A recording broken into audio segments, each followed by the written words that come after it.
Hey guys, welcome to another Worlds interview.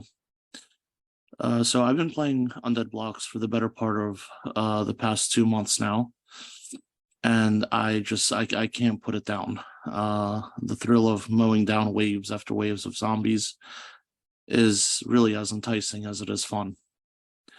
The gameplay, in combination with the robust in-game token economy, allows myself as well as the other players in the community to earn Z-Bucks. And really, because the game is still in its nascency, it has me wishing there was more diversity and more development in the game, such as more maps and perhaps other sort of trade loops and more granular constraints that we can take advantage of. That I think would make the game more interesting.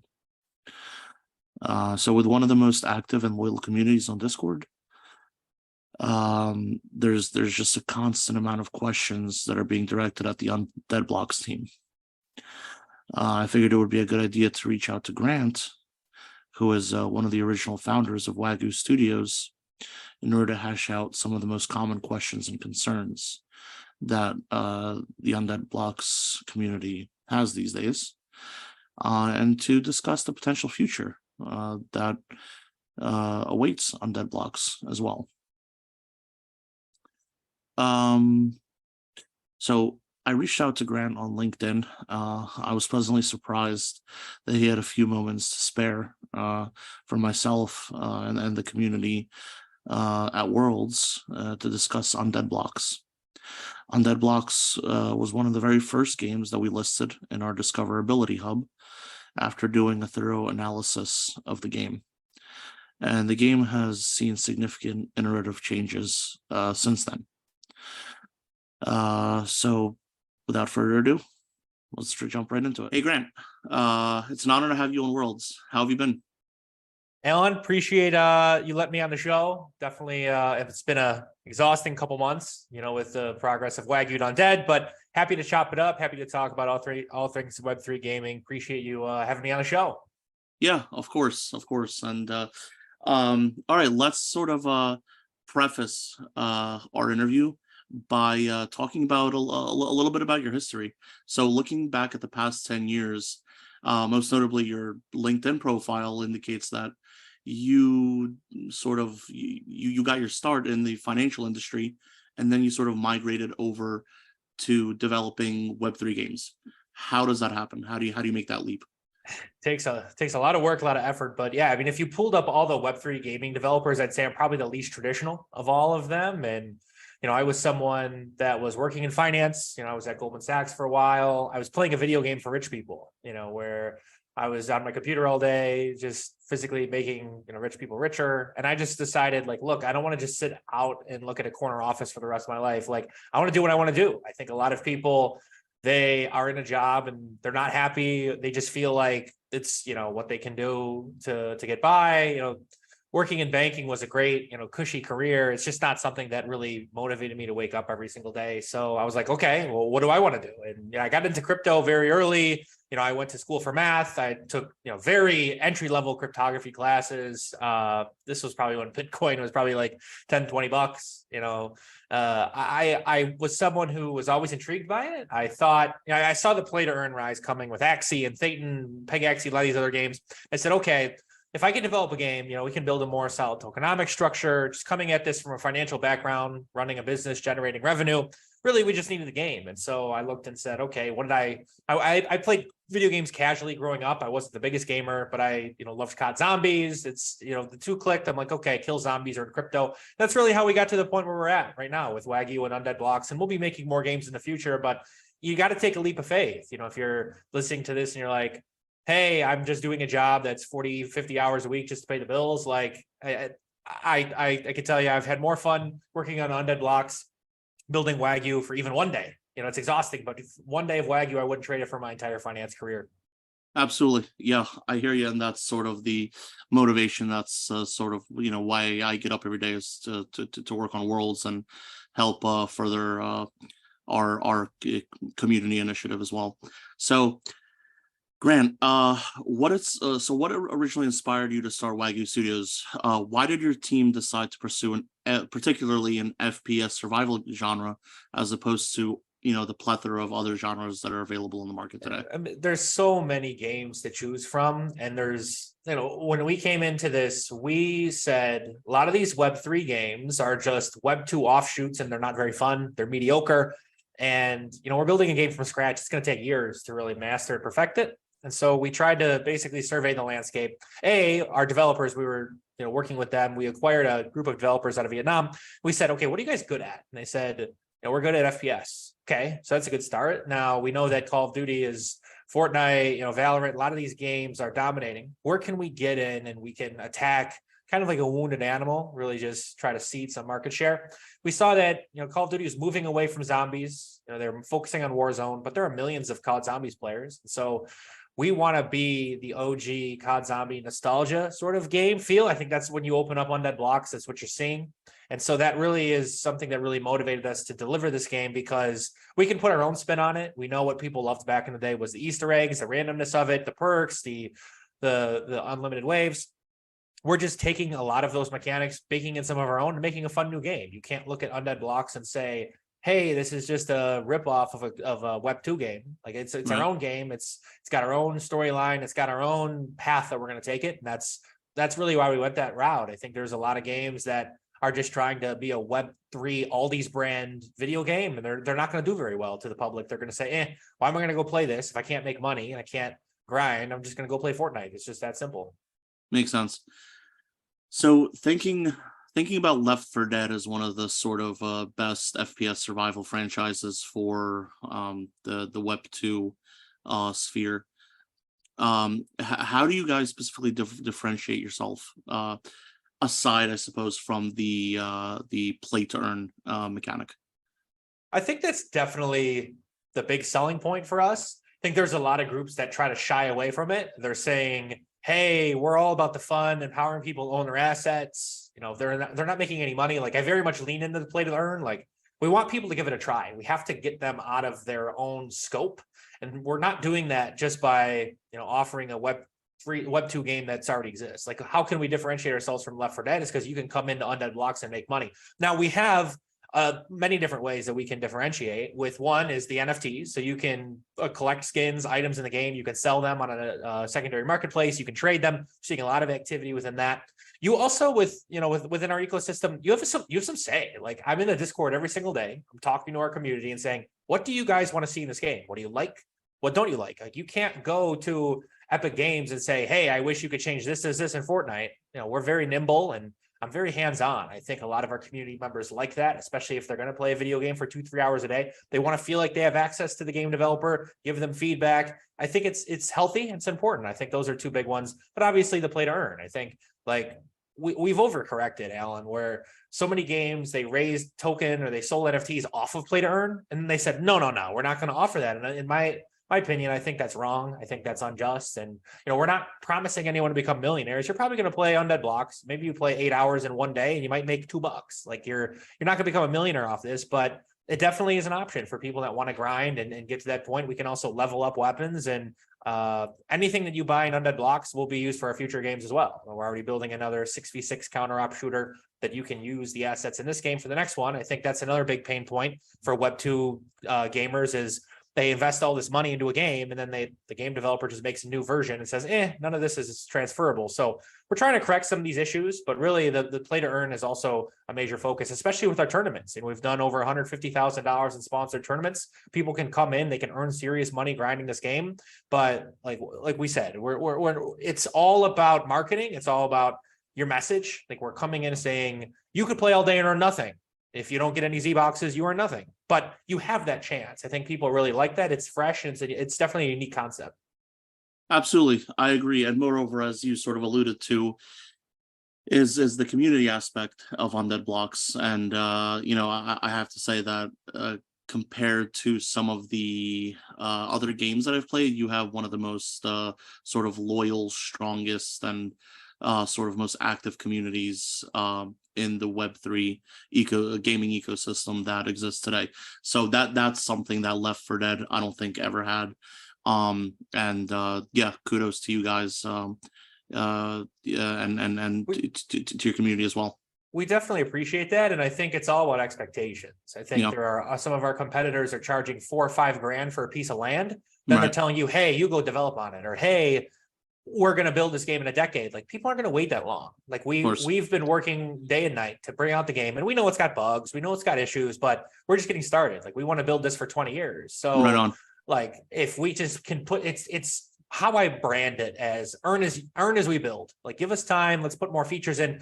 Everyone wants more maps, they want mobile, they want all these different things, they want to earn money. Like, there's a lot of expectations. And so if I come in and say, listen, this is what we're doing, XYZ, we've delivered this, I think it gives people a sense of peace of mind.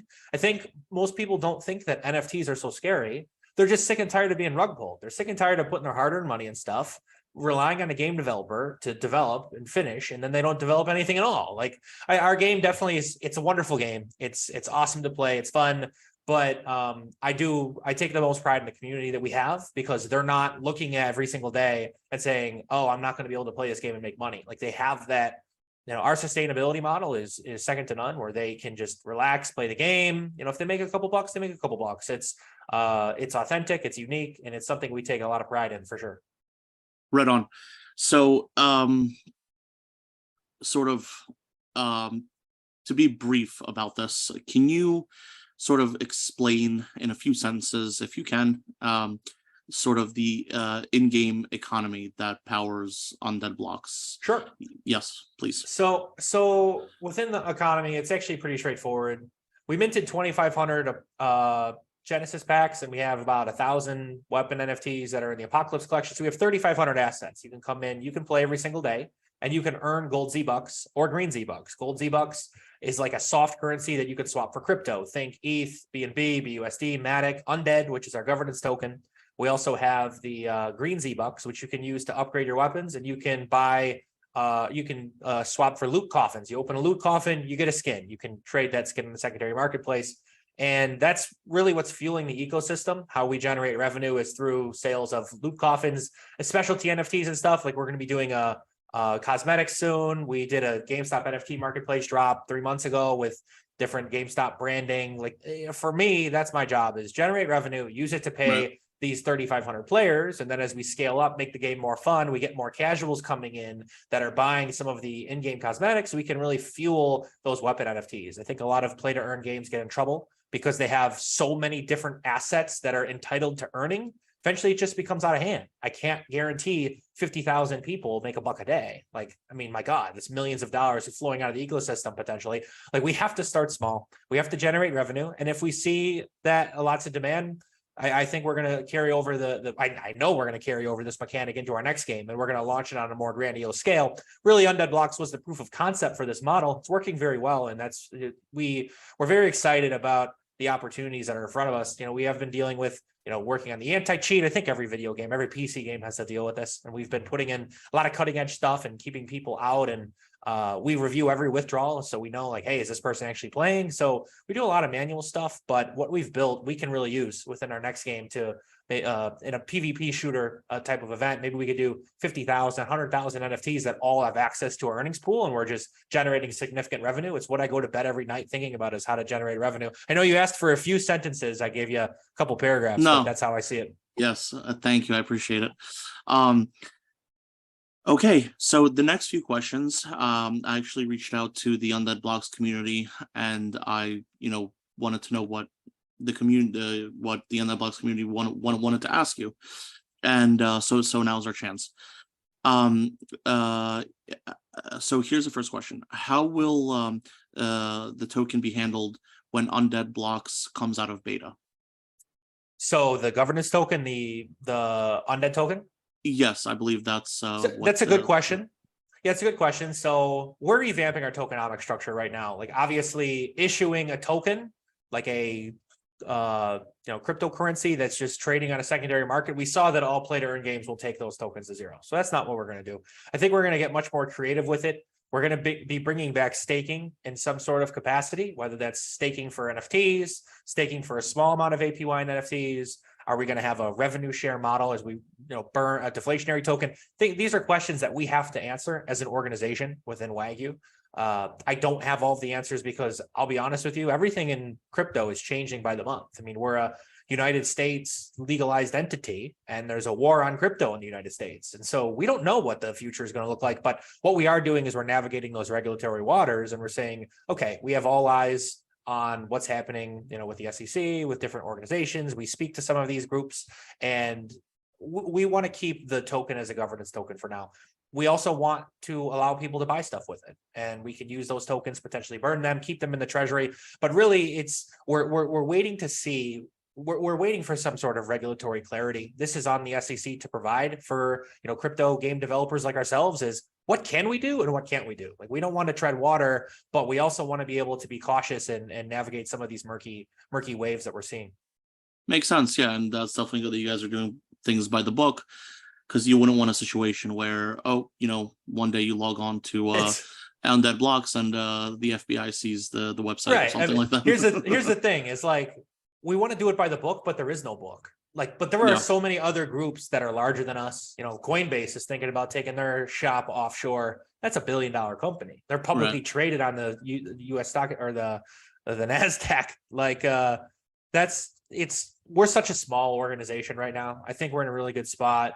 If we get to the point where some regulatory agency flags us, that's the best PR we could ever get. That means that we've got thousands of daily active players. People are having fun. They're earning money. That's a good thing. We can definitely, we have a legal team. We can work through that. I want to get to that point where we're so big that, we are eventually too big to fail. We're not there yet. I think a lot of Web3 games, it's so interesting, Alan, because if you live in this industry, in this space, you feel like you've been here for a decade. Then you go to a gaming conference. I was talking to a Web2 game developer today, and they don't even know how an NFT works. They don't even know how to integrate in their game.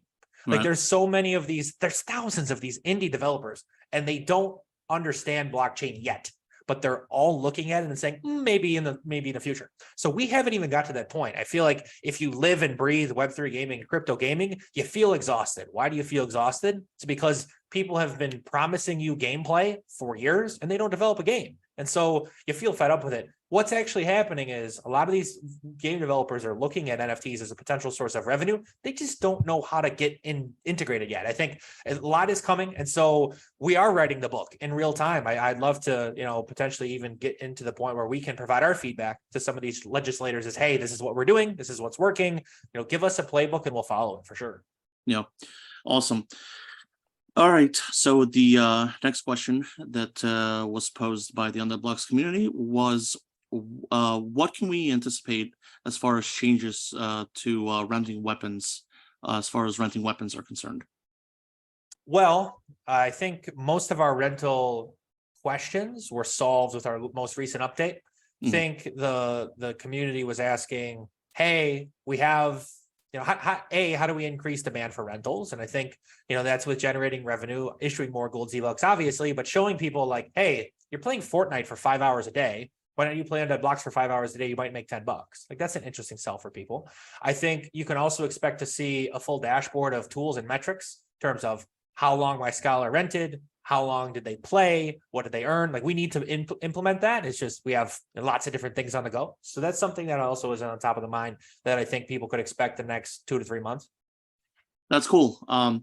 Actually, speaking of metrics and KPIs, I developed a sort of little spreadsheet template which uses double entry bookkeeping, sort of a credit and debit system, and you guys are on it, as well as several other games. And yeah, and it's free to download on the World's website, just in case anybody listening is interested. Yes, Undead Blocks is on it, and you can essentially track your ROI over time, gains and losses, as well as sort of the overall equity balance sheet as to, like a pie chart where your holdings are allocated throughout the ecosystem.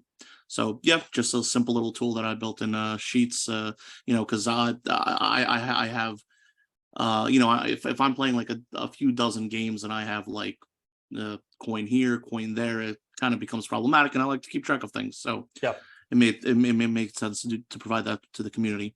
I completely agree. I think that if you're into 4, 5, 6 different games, it's very difficult to track. I think that's, it's a tool that we need, something that, we'd Yes. like to build in house, but I completely agree and understand. I think that so many of these, A, you got to play the game, and then B, you got to track, okay, like, I mean, how many different launchers are there now, or different clients you have to download on your computer? Like, we don't want to get to the point where there's 50 different clients. Like, I think we have to start streamlining a lot of this stuff. And I think some of your tools that you're building could definitely help us out for sure.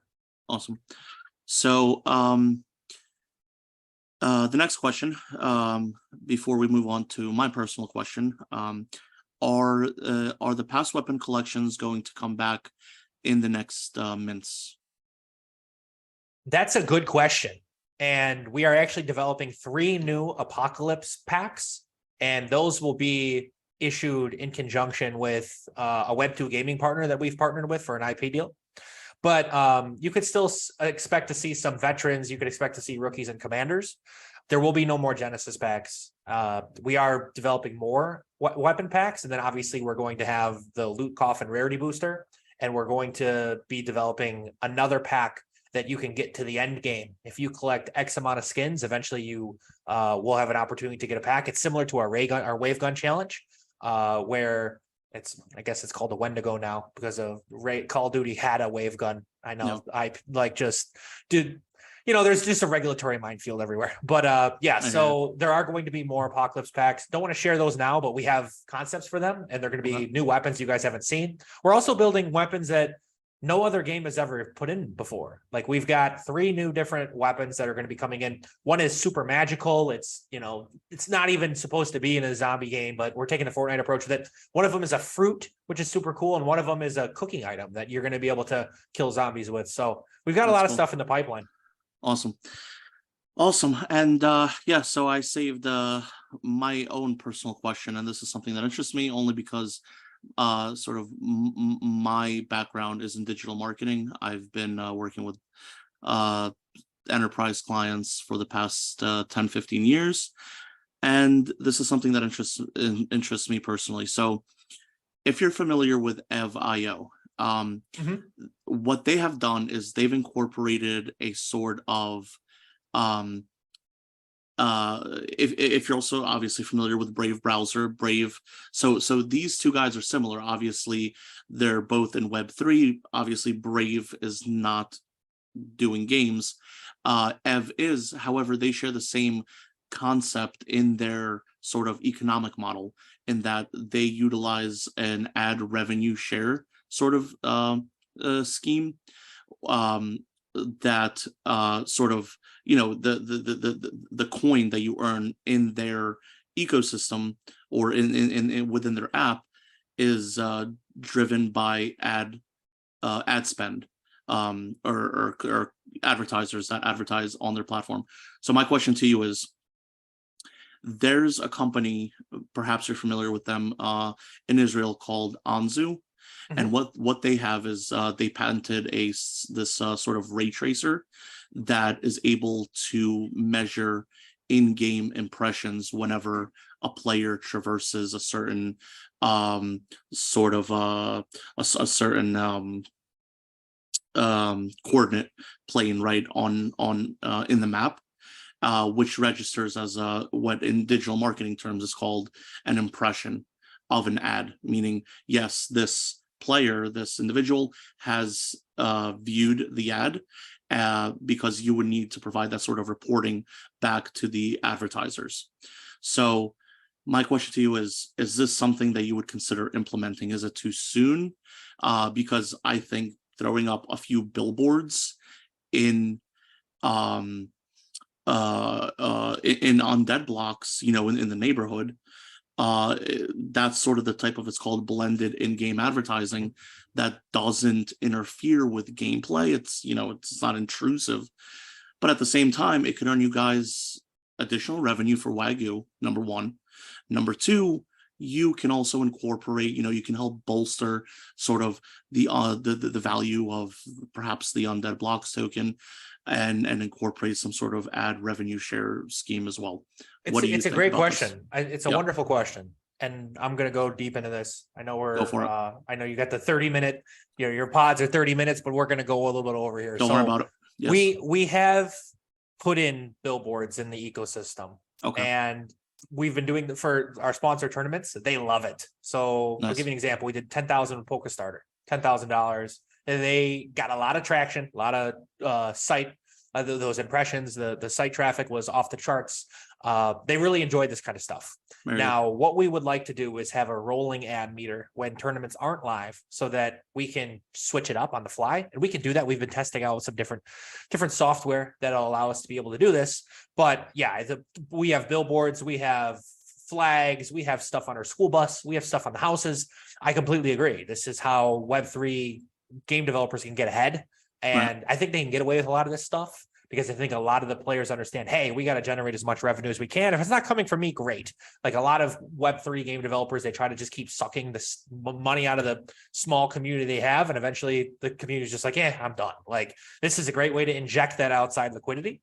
I definitely think that something like Anzu would be a great integration for us. You know, we just have so many different things we're trying to get off the bat with, making sure the engine's perfected and working on mobile. But I think with our mobile offering, when we go to mobile and we're using cloud gaming to offer this platform to people, I think we can really ramp up the ads, because I think a lot of Web3 game developers reach out to these advertisers. And when you give them the metrics, real metrics, which is for us, 2,000 daily actives, 30,000 monthly actives, a lot of them balk. A lot of them don't know how to advertise unless if you're coming up with a new mint. We've had some gambling groups come out to us and say, hey, can we advertise? I said no, because obviously I don't want to, push. I guess I say obviously, like it's an interesting discussion. I personally don't feel comfortable, pushing gambling ads within our games. I know we're in crypto. I know people want to speculate, but I mean, these people are looking at these games and saying, hey, we can really advertise, and there's significant revenue to be made. I definitely think as we continue growing and we continue bringing in more players, that becomes a lot more viable. I think a lot of these games are very small and they don't have a community. But imagine, if you have 10,000 daily actives, for all these people that are into crypto, into NFTs, or at least open to it, they don't totally hate it. I think that there's a real good opportunity for these developers or these advertisers to come in and say, hey, we know our target demographic here. I'm sure you've been working in marketing. It's very hard to market with Facebook, YouTube ads within Web3 gaming. We've tried both. We're not getting good results. A lot of people, like if we come out and we make a TikTok that says, hey, we're doing a $10,000 tournament, all you got to do is have a weapon NFT. We'll get 50 people to respond and say, this is a scam. NFTs are scam. They're mining your PC. That's the reality of the nature of the beast. And so I think that's also why, we're incredibly early. So we're open to everything. I think revenue generating is top of my mind. That's when we took this on. We feel that we can generate a significant amount of revenue with the resources we have. We only raised $1.5 million in a pre-seed for Undead Blocks. And from that, we've been able to already do $4 million in revenue. It's going to keep coming in. I think more people are looking at these games. They want to own their own stuff, doing more IP deals, more sponsored tournaments. I think that's a great way to keep bringing people in mass and generate revenue. I think it's a very interesting discussion for sure. Right on. And discussion that we may continue at a future date. Grant, thank you so much for doing this interview with us. And I wish you and the Undead Blocks community and the game itself and the studio the best of success going forward. Appreciate it, Alan. Thank you. Thanks.